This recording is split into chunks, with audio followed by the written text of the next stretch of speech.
This is Talk of the Town, a weekly program featuring community events happening in and around Northeast Michigan. With your host, Bradley Summers. And get the latest from Alpena Community College with ACC President Dr. Don McMaster. And now, today's Talk of the Town.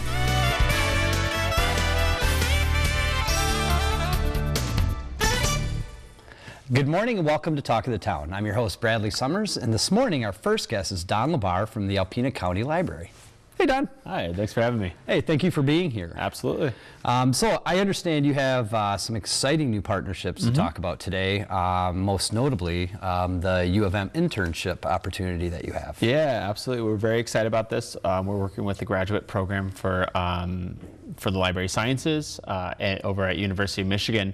And as part of their alternative spring break program, they send students up here to basically volunteer on projects. So this is the first time we've done a formal internship project in a number of years. I've been here just over four and a half years, and so it's the first time I've gotten to work with interns in this kind of capacity. So it's a very exciting new phase for us, and it's working, in conjunction with some different policies and procedures we're now putting in place to make our collections more accessible. Awesome. And what kind of projects are these individuals, these graduate students, coming up on their spring break time to help you with? Yeah, God help them coming up on a spring break. But yeah, they're working with us to, we have a fairly large collection called the Alpena News Collection, and that was given to us by the Alpena News, and it was their own internal archive. And so there's a whole heck of a ton of stuff materials in there.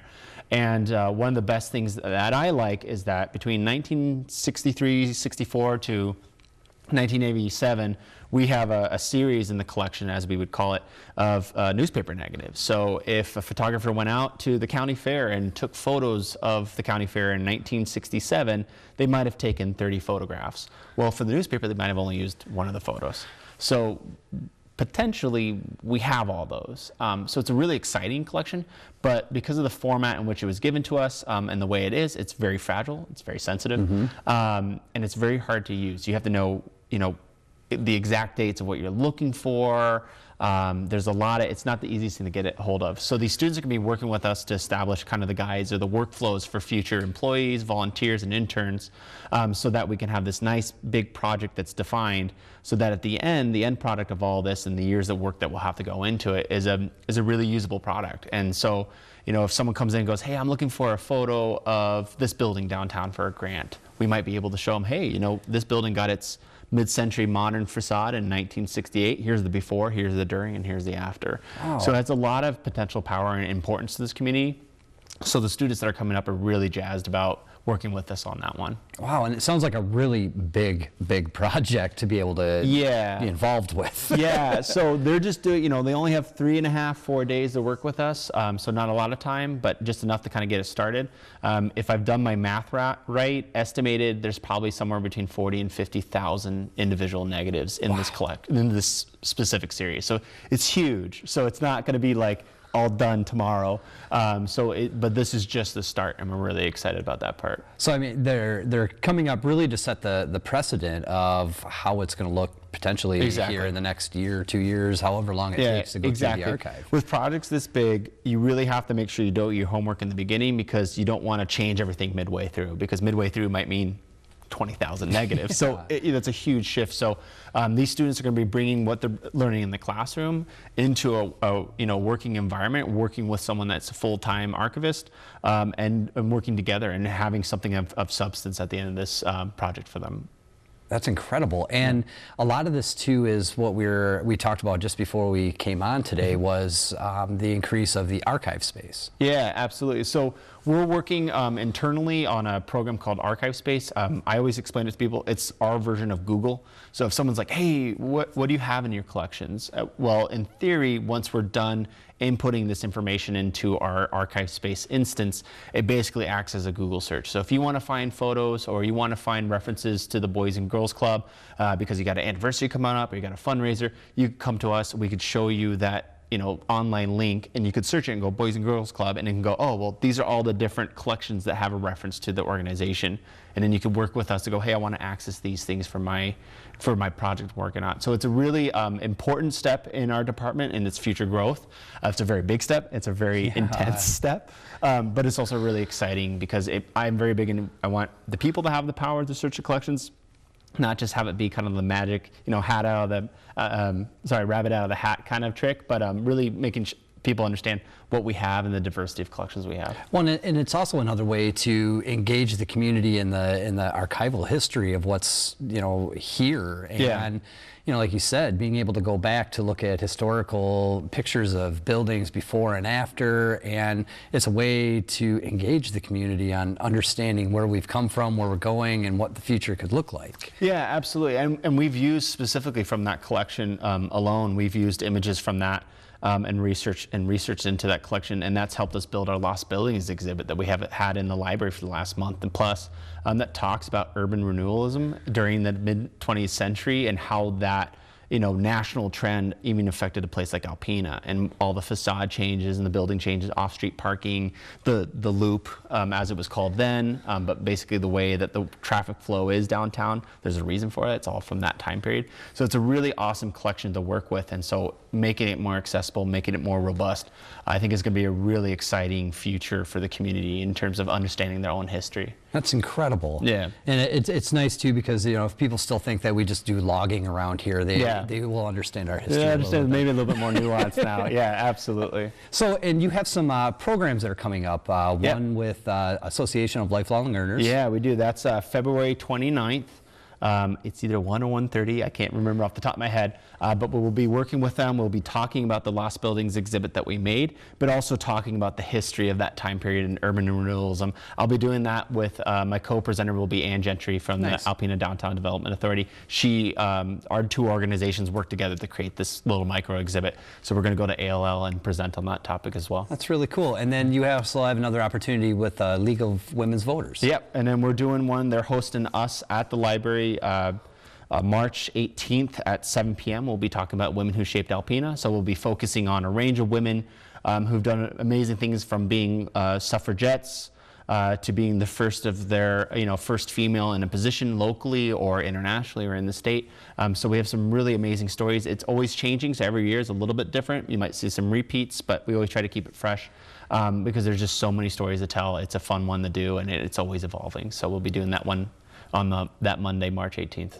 Well, I know the community is very lucky to have an individual like you in the Special Collections Department, and bringing these resources to the community to better understand where Alpena is and where we've come from, and present that history in a awesome format so that we can actually use it. Yeah, and that's one of my favorite things I get to do about my job is be able to bring these stories back into light and have people interact with them and share their own stories and their own perspectives. And that's a really cool part of my job on the day-to-day.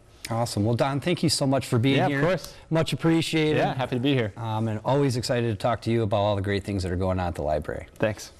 Stay tuned after the break for Jeff Gray from the Thunder Bay National Marine Sanctuary. Welcome back, everyone. Our next guest is Jeff Gray from the Thunder Bay National Marine Sanctuary. Hey, Jeff. How are you doing? It's great to be back. Hey, well, thanks for being back. Oh, love it.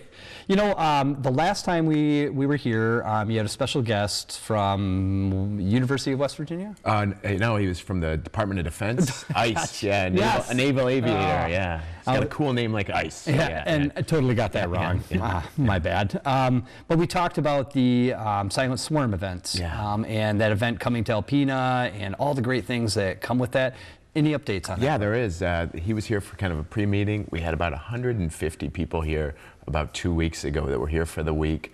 And they're here planning for an event that we'll do in July for 2 weeks. We'll bring over 500 people here for a 2-week time period. And so I think we talked about it before. ICE probably said it, but just how this group has fallen in love with Northeast Michigan. And it's a great place to work, to test these new technologies that are absolutely cutting edge technologies. But what everyone says from any researcher that we bring in here or a group like this is it's the people. They love the service they get when they go into a restaurant or a hotel or a gas station, and people love visiting this place. I mean, what the place has to offer is one thing, but then it's the people here. So we hear that time and time again. So it's exciting. And then they've committed to come for about 10 more years. So we're really excited, and the impact that can have, economically on the community. Yeah, and so we're going to see the big balloon in the sky. I think we'll see that. Yeah, that will be back. That will be back. Yeah. And so there's testing. There's going on technologies that really help protect our young men and women that are serving. That's what this whole exercise is about. But those same technologies that are used for, again, protecting U.S. service people also can be applied to marine science. And so when all these groups come in, we try to figure out how we can use that science to better protect the Great Lakes and the rich history. And then at the same time, we're connecting them to students. And so we've got the underwater robotics team from Alpena is working super close with these, making connections. And I think some of the companies that came in might hire these kids one day. So yeah, it's really, really great exposure across the board. And you know what is incredible, and I know you're modest about the leadership, but you are that conduit in your team to bring these opportunities and help support these opportunities into our area. And you've been doing this for quite some time. Yeah, it's been a while. Yeah, it's been a while. No, thank you for those kind words. And we do have an awesome team here, and it's not just my staff. We got some amazing volunteers, our advisory council, the Friends of Thunder Bay National Marine Sanctuary, which raises funds to help us do all this, which is critical to what we do. So yeah, I mean, it is a team atmosphere. The CRTC here is such an amazing group, and the people there are as good as there is anywhere else, and that's what helps make this all work. And the library, we just talked about the library. That's one of our partners, and you look at all these groups around Alpena, and they're doing great things, and everybody works together. This is not a siloed community. I think, if somebody needs help, another group steps up and does what they can to support them. Yeah, and I can attest to the wonderful nature of of Thunder Bay National Marine Sanctuary, and bringing in new partnerships and collaborations and extending those to all organizations in this community, and working together to make the quality of life better here, bring more resources. The Silent Swarm is just one aspect. I mean, you're also doing a lot of other things to market to the community and to offer opportunities and let people know. What are some of the ways that you're marketing? Yeah, a lot of people think of us as a tourism destination. We do so much more, but tourism is obviously a huge part of the impact we have on the community, and we're excited. It's February now, but it's going to be warm soon. We're excited for the water to open up and all those activities to come, and some really exciting things going on at the center, trying to keep those exhibits free, open to the public. We're working hard on that. And then also the Glass Bottom Boat, we're going to be some changes with that. 2 new tour boats are going to be coming to town. They'll be offering kayak trips and other type of adventures. We'll have more on that soon, but all trying to piece all these things together to make what is I think a really good destination, an excellent destination. That's what we're working on. And we do get out this time of year trying to let people know, so often when someone gets to Alpena, they're like, I had no idea this was here. This is the best kept secret and a hidden treasure. We've been on those lists, and we don't want to be on those lists anymore. No. We want people to know about us. And so this weekend we had a group down at a dive show down in Livonia, where all the dive charters and groups from the bottom part of the state get together, and we presented about Northeast Michigan, the sanctuary. A couple weeks we'll be in Lansing at a kayak show, trying to recruit people that want to find out the quiet adventures up in Northeast Michigan. And it's not just the sanctuary. You think in our 3-county area, we have just 5 incredible state parks on the shoreline, just spectacular places, some of the best in the Midwest, not just in the state, and everything else in the interior. And so how do we promote all these things together? So if somebody comes for one thing, they stay for a whole bunch of others. Yeah, and and it's so important that we see these opportunities. I mean, we know they're here. Yep. And it's really neat to see things in more national publications of some of the resources that are here, and a lot of that is the work of your team, and being able to get the attention of individuals that help bring that here as well. It's just amazing to have Thunder Bay National Marine Sanctuary right here in our back door. And being able to see how that is equating to more people coming to Alpena, and we keep that charm here. That quality of life, that same quality of life. Why you love raising your kids, why I love raising my kids here. Yeah, it's that same thing, because it's a great place to live, and we have this philosophy, you know, if it's a great place to live, it's also going to be a great place to visit. And like, we try not to do things for tourists, we try to do things for our residents, and if it's great for them, the tourists will enjoy it as well. And that's kind of a mindset we try to have in the development work we're doing. And I kind of touched a little bit on the partnership between the Boys and Girls Club and the Thunder Bay National Marine Sanctuary, but you know, the cool opportunity is, you know, 2 years ago when or really last year, talking about how do we get kids from metro areas or people more exposed to the great things that are coming up here that wouldn't have those opportunities. And lo and behold, you know, we have potentially kids coming from Flint and Grand Rapids and a lot of these other areas to get them into the sanctuary and see the lighthouses, go kayaking, visit Conservancy, I mean, do all of these things that they may not have the opportunity, and some of the kids that even live here have never had that opportunity. Well, and I think the exciting thing is it's one thing to bring students up from Flint or Detroit and show them, you know, the wild world, which they've never been exposed to, and the beauty of the outdoors. But the way we're hoping to do it is they're going to do it side by side to the kids living here. So we're going to get two different populations that don't work, you know, exposed to each other that much, and I think it'll be an amazing human experience as well as this outdoor recreation science experience. Yep, kids are kids, and you know they may learn in different ways, but they're learning in some ways, and that's what's really important about why we love to live here and being able to just give that to others so they see it and want to be part of it too. And there's still so much more to do. That's why I love this job. I love living here because we're making progress all the time. I mean, we, the community, and there's still so many great things we can do and build this place up, but also protect the incredible natural and cultural resources we have at the same time. Well, Jeff, my friend, thank you as always. so much for being here, and of course your leadership and your foresight to see, you know, the opportunity for growth in our community and to continue on that trend and that trajectory and bringing others, you know, to the table to help do that as well. Thank you. Cool. Thank you very much. Thank you all for joining us today. Stay tuned after the break for the ACC segment. Greetings, everyone, and welcome to Talk of the Town. I'm Dr. Don McMaster, president of Alpena Community College. I'd like to take our time together today to talk about two things that have happened this week of note. One, Alpena Community College submitted a $4,600,000 grant proposal to the Michigan Public Service Commission's program that would, if funded, allow us to site a 6-acre solar array on our property up Woodward. We've spent about 3 months pulling it together. There were lots of pieces to it. We're excited about it. We think it would be a good thing. Here are some of the reasons why we think it would be a good thing. One is it would connect in a very helpful way with our 4-year bachelor's degree program in electrical systems technology. This is a program that teaches trainees grid management, substation control, how to get power, primarily green sourced, onto and off of the grid. We have recent graduates, Musa Kaba being one of them, who are embarking on remarkable careers in this field. So an array in that 4-year program is a perfect match.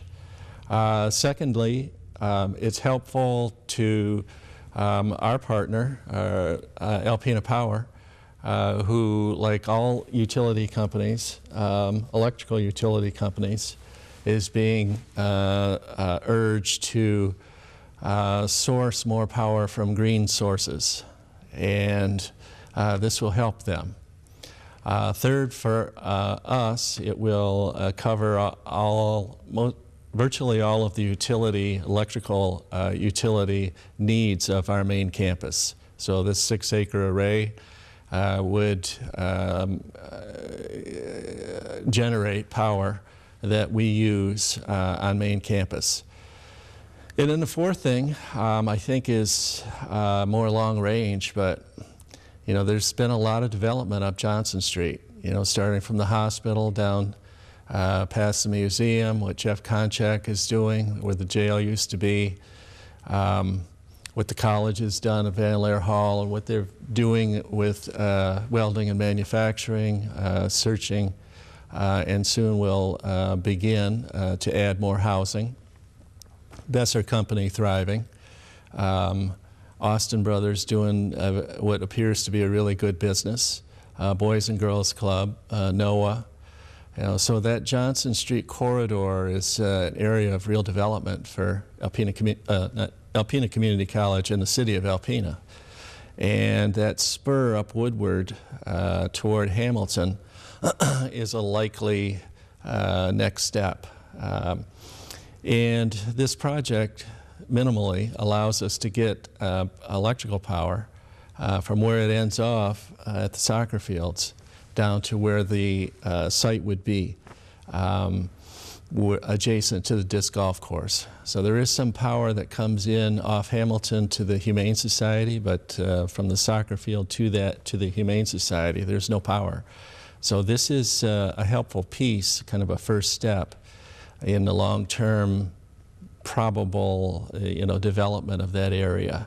There's nothing imminent there, but utilities is a key piece. So those are 4 reasons why it's helpful. To dig into it a little bit more, part of the grant proposal required a third-party reviewer to look at the benefits that would derive from this grant request. That was done, and it was completed by a group called Five Lakes Energy. They do this for a living. And they looked at what they called an impact survey of ACC's grant proposal. And they attempted to document some benefits that came to the applicant. That was us. Social benefits that came to the community at large, environmental, economic, health, and what's called avoided costs. And here are the conclusions of what they came up with. And I'm just going to read from their report. The proposed project is estimated to provide Alpena Community College with an average annual utility bill savings of $109,000 and total utility bill savings of $3,273,000 over 30 years. This is the normal life cycle of a solar array. In terms of, so that's a good thing. In terms of CO2 reductions, Five Lakes estimated that the array would prevent 1,232 metric tons of CO2 or annually, or a total of 36,961 metric tons over 30 years from being emitted into the atmosphere. So this translates, according to them, into an average social benefit of $148,000 annually and a total societal benefit of $4,443,000. The health savings is, I'm not sure how they quantify this, but they estimate that that would be worth an average of $62,000 annually or a total social benefit of $1,884,000. Avoided utility capacity and energy cost would be a benefit of $4,483,000 over 30 years. So the total net benefit of this array, according to Five Lakes Energy, would be $8,444,908 over 30 years. So a substantial benefit both to ACC, the community, and in terms of CO2 not emitted. So that is some explanation about why we're doing it. I'd like to change directions here in the time I have remaining. News broke this week about the imminent closing of DPI and the dislocation of the workers there. I won't presume to fully understand the depth of that blow to these workers. But rest assured that Alpena Community College will be there and playing a role if you folks would like retraining into a different career path. We did that when Fletcher Paper closed years ago, and it's something we will be tuned into, and we'll be there with you. So thank you folks for watching Talk of the Town. We'll see you again next week. This has been Talk of the Town with your hosts Bradley Summers and Dr. Don McMaster. For a list of community events taking place in Northeast Michigan, please visit our website at WBKB11.com and click on our community link. This has been a Queen Bee's Knees LLC production, a Morgan Murphy media company. All rights reserved.